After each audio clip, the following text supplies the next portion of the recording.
ప్రతి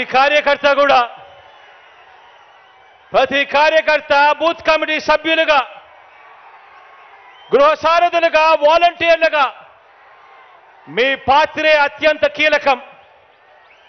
సమర బేరి మోగిద్దాం, సమర నాదం వినిపిద్దాం. మరో గొప్ప చారిత్రాత్మక విజయానికి మరో అడుగు వేయడానికి అందరం కూడా సిద్ధమా అని అడుగుతా ఉన్నాను. ఈరోజు నేను మీ అందరితో కూడా ఒకటే చెప్తా ఉన్నాను. ఈ జరగబోయే ఎన్నికలు అత్యంత కీలకమైన ఎన్నికలు. ఈ ఎన్నికలు అయిపోయిన తర్వాత చంద్రబాబు నాయుడు గారి వయసు ఇప్పటికే 75. ఈ ఎన్నికలు అయిపోయిన తర్వాత చంద్రబాబు నాయుడు గారి వయసు 80కి పోతుంది. ఈ ఎన్నికలు అయిపోయిన తర్వాత ఇక తెలుగుదేశం పార్టీ రూపురేఖలు కూడా ఎక్కడ కనిపించవు. ఈ ఎన్నికలు అందుకనే చాలా కీలకం. ఈ ఎన్నికల్లో అందుకే వాళ్ళంతా కూడా పెత్తందారులంతా కూడా ఏకమవుతా ఉన్నారు. అందుకే వాళ్ళంతా కూడా తోడేళ్లుగా అందరూ కూడా ఏకమవుతా ఉన్నారు. మనం యుద్ధం చేస్తా ఉన్నది ఒక చంద్రబాబు నాయుడు గారి ఒక్కరితో మాత్రమే కాదు. ఒక ఈనాడుతో యుద్ధం చేస్తా ఉన్నాం, ఒక ఆంధ్రజ్యోతితో యుద్ధం చేస్తా ఉన్నాం, ఒక TV5తో యుద్ధం చేస్తా ఉన్నాం. వీరందరికీ తోడు ఒక దత్తపుత్రుడితో కూడా యుద్ధం చేస్తా ఉన్నాం. ఇంతమంది తోడేళ్లు ఏకమవుతా ఉన్నారు. ఈ చంద్రబాబు నాయుడు గారు ఇంతమంది తోడేళ్లు సరిపోరు అని జాతీయ పార్టీలు కూడా పరోక్షంగా ఒకరితోనూ ప్రత్యక్షంగానూ మరొకరితోనూ కూడా వెంపర్లాడుతా ఉన్నాడు. వారిని కూడా పొత్తులోకి తెచ్చుకునేందుకు ఇంతమందితో చంద్రబాబు నాయుడు గారు కేవలం ఒకే ఒక్కడి మీద యుద్ధం చేయడానికి ఇంతమంది తోడేళ్ళందరూ కూడా ఏకమవుతా ఉన్నారు. ఆలోచన చేయమని అడుగుతా ఉన్నాను.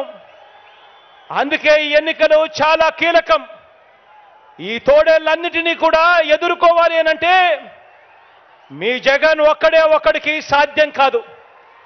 మీ జగన్కు మీ ప్రతి గుండె తోడుగా నిలబడాలి.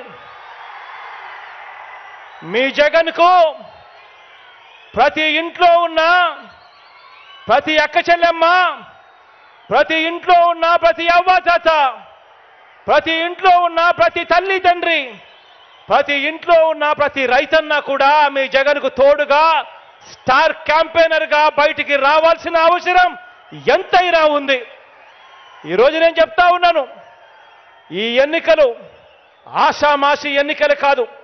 ఈ ఎన్నికల్లో మనం వేసే ఓటు రేపొద్దున పేదవాడి భవిష్యత్తును, రేపొద్దున పేదవాడి జీవితాన్ని నిర్ణయించే ఓటవుతుంది ఇది అని చెప్పి ఈ సందర్భంగా ఖచ్చితంగా ప్రతి ఒక్కరికి తెలియజేస్తా ఉన్నాను.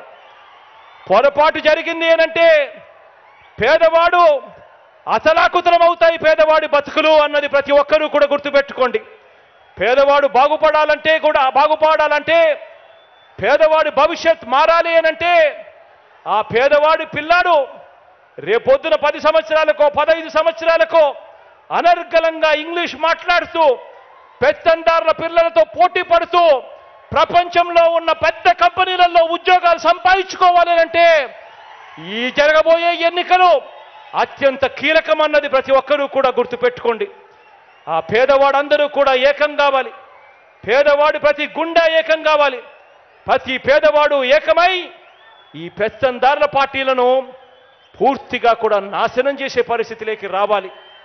అందుకే ఈ ఎన్నికలు అత్యంత కీలకమైన ఎన్నికలు అని చెప్పి ఇక్కడ ఉన్న ప్రతి ఒక్కరికి కూడా, ప్రతి కార్యకర్తకు, ప్రతి అభిమానికి, ప్రతి నాయకుడికి, ప్రతి వాలంటీర్కి, ప్రతి ఇంటికి వెళ్లాల్సిన బాధ్యతలు మరొక్కసారి గుర్తు చేస్తూ దేవుడి దయ, ప్రజలందరి చల్లని దీవెనలు, మంచి చేస్తున్న మనందరి ప్రభుత్వానికి కలకాలం ఉండాలని, మరో అవకాశం మనందరి ప్రభుత్వానికి నిండు మనసుతో దేవుడు ఆశీర్వదించి ఇవ్వాలని కోరుకుంటూ సెలవు తీసుకుంటా ఉన్నాను.